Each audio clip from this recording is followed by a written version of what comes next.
What is up, Duelists? Super Insane 18 here, and as promised in the deck profile, we are bringing you a fully dedicated combo guide for Dracotail Canine, so let's jump on in. For combo number 1, it is going to be a refresher of the combo that I showed you guys at the end of the deck profile, just in case you needed one, or maybe you didn't see it, which if you didn't, go ahead and check it out. It's going to be a 2.5 card combo showcasing how both engines meld together seamlessly, and it requires the Lucius, the Dracotail, and the half card is any monster that you are willing to fusion summon away.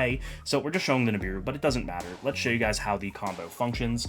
We will start it off with the normal summon of the Lucius, activating its effect to add a Dracotail monster. Of course, we are going to add our copy of Fimena. Fimena is the heart and soul of the deck, and it is a level 5, meaning that it does mesh with the canines. We can go ahead and utilize the Fimena effect. We're going to discard it and fuse off the Lucius plus any monster in our hand. That is going to allow us to summon out our copy of our Thelion.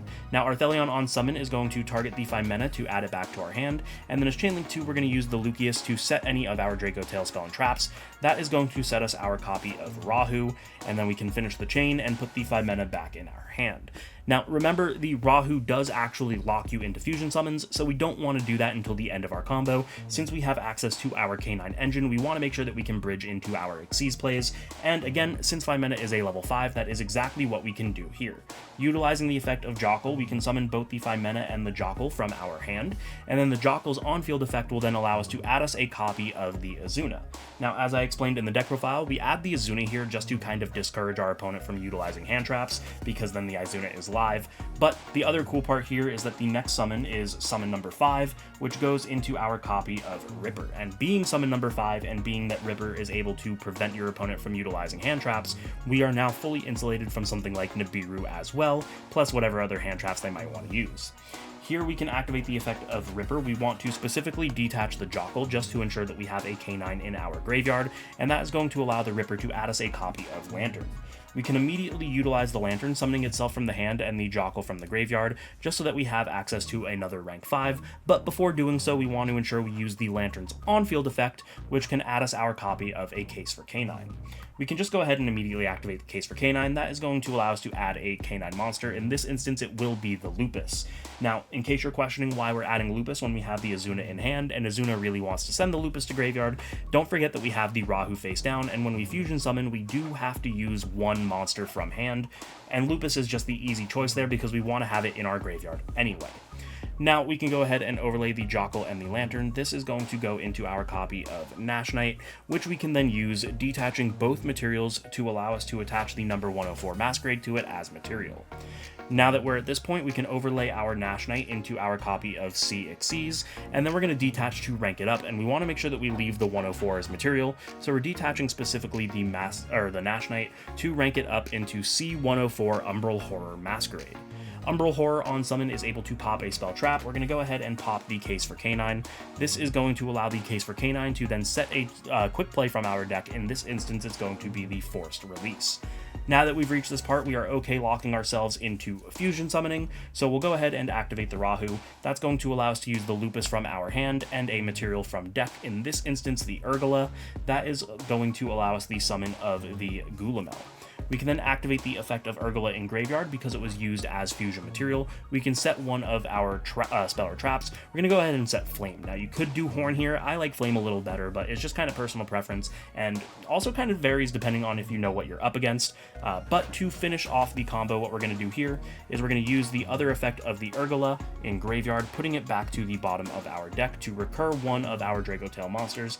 In this instance, it's going to be the Lucius, and now we can pass our turn. And once again, that leaves us with a plethora of interactions for our opponent. Not only do we have the Umbral Horror, which is a monster negate hand rip burn, we have the Ripper, which is also a negate for hand traps, we have the Gulamel, which in tandem with the Flame is going to be able to pop a card when we use any of our Dracotail effects, and of course the Flame is able to negate a spell trap and draw a card. We have the Azuna and the Lupus in our graveyard, meaning that we can go ahead and summon another rank 4, which can give us something like the Valen, but that That is also why we summoned the Gulamel in the extra monster zone, to ensure that we have the room for that. And then the forced release can rank up the Ripper into the Werewolf, and the Werewolf will be able, and rather the forced release will then pop a card, and then the Werewolf can also rip a card out of your opponent's hand. All of that with the guaranteed follow-up makes this an incredible combo, so let's show you guys some more. Now for combo number 2, we are going to show you some of the bare bones basic combos. It will not be as explosive as that first one, because you can see here we only have the Lucius plus any monster. Again, this is just a monster that you are okay fusion summoning away, but it still is a very formidable board, and the fact that it plays as low to the ground as it is and is as strong as it is kind of speaks volumes on how good this deck actually is. So let's go ahead and normal summon out our Lucius. This is of course going to allow us to add our copy of Phimena from our deck to our hand. We can utilize the effect of Phimena. This will fuse the Lucius and the any monster in our hand into our copy of Arthalion. Here what we can do is activate the Arthalion as Chainlink 1, targeting the Phimena, and then the Lucius as Chainlink 2 to set a spell or trap. That is going to set the copy of Rahu, and we will finish the chain by resolving and summoning the Phimena. Here we can go ahead and activate the Rahu. This is going to allow us to fusion summon using the Phimena in our hand and the Urgula from our deck, and this is going to summon out our copy of Gulamel. Now, because both the Phimena and the Urgula were sent as fusion material, we can utilize both of their effects, and that will actually allow us to set both of our traps, whereas in the previous combo we only had one. Now to finish off the combo, we can go ahead and use the graveyard effect of the Urgula, putting it back to the bottom of the deck, recurring the Phimena back to our hand, and here we can pass our turn. So now we have both of the traps, meaning we have a spell trap negate and a monster bounce, both of which will draw us a card, and when we do so, we can use the Gulamel to pop a card as well. We have 4 cards in our hand because we used 2, we recurred 1, and we have the other 3 we started with, so the Phimena will be able to additionally fusion summon as well, and again, because it's an effect to do so, we can also use the Gulamel to pop an additional card, and what we're fusing into depends on the hand, but this is still a ton of interruption and ways that you can follow up as well, because if you go into something like an Arthalion, you can return like your Lucius to your hand, as well as bouncing cards that they control. Just really, really strong, especially seeing as it was just essentially a 1-card combo. For combo number 3, we are going to showcase what you can do with a copy of Mulu plus any Dracotail monster. Does not matter which one, so we're kind of showing you the worst one in Pan, but this is going to play a very similar board to the previous one, although giving you some additional interaction as well. So let's show you guys how it works.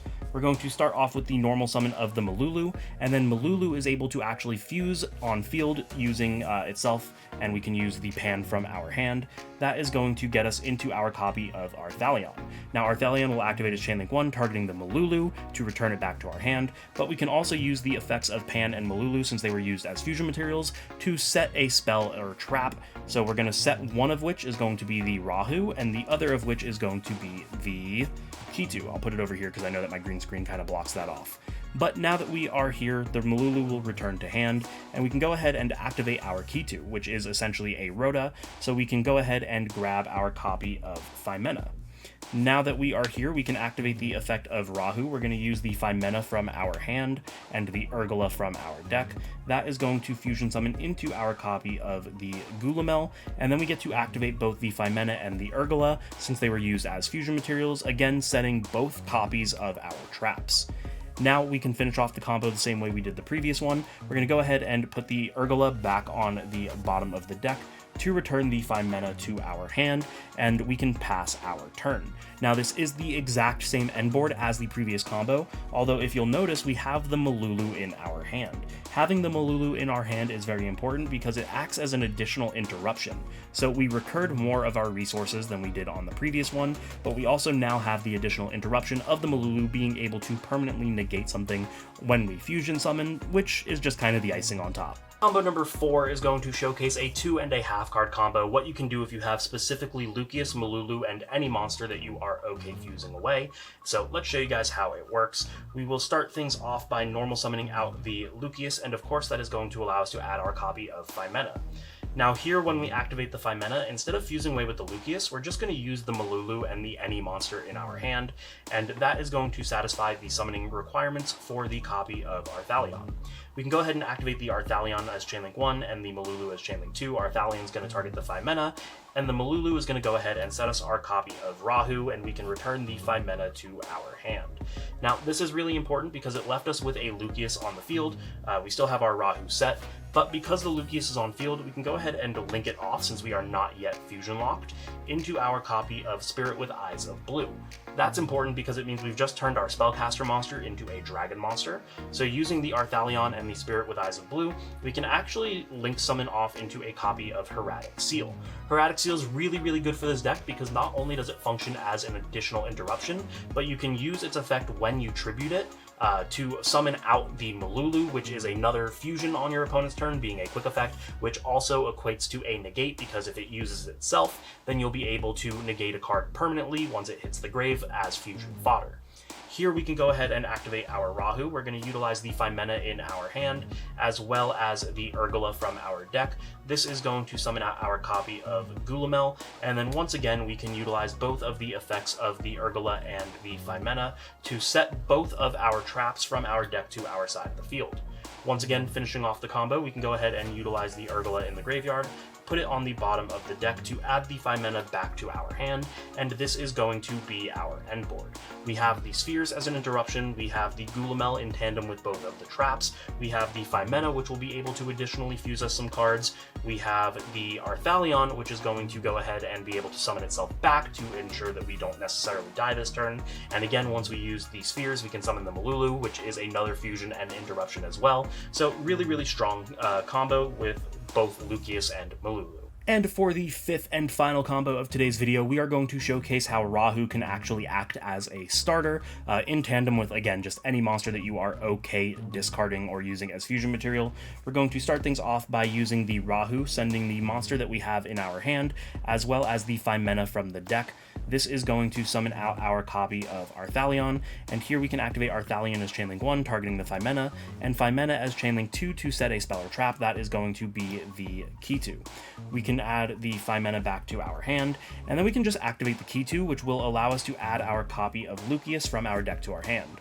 We can normal summon out our Lucius, activating its effect to add any card. This is going to add us our Urgula, and then we can use the 5 mana effect, fusing the Lucius and the Urgula into our copy of Gulamel. Once again, this is going to then activate the effects of the Lucius and the Urgula to set both of our traps to our side of the field, and once more finishing off the turn, we can utilize the Urgula in the graveyard, putting it back to the bottom of the deck to add the 5 mana back to our hand for the additional follow-up, and we have just made the exact same end board we've been making this entire video, and we have all of the necessary follow-up to prevent our opponent from playing the game. And there you guys have it. That is going to be 5 must-know Dracotail Canine combos. Granted, only one of the combos was Canine, but it's really hard to showcase Canine combos because they primarily require your opponent to do stuff. Obviously, there's just some lines that you can do if you don't have any Dracotail cards and you're relying solely on Canine, but I don't think that's necessarily important to show in a Dracotail combo video. But you guys know the deal. If you liked it, make sure to subscribe, hit the notification bell, like, comment, and share with your friends. And as always, don't forget to check out the channel sponsors, both Dueling Guard and Imperium Duelist, using my code INSANE18 or the links in the description down below. You can not only get a discount on your purchase, but help to support the channel so that I can continue bringing you guys this amazing content. Thank you so much for watching, and I will see you in the next one.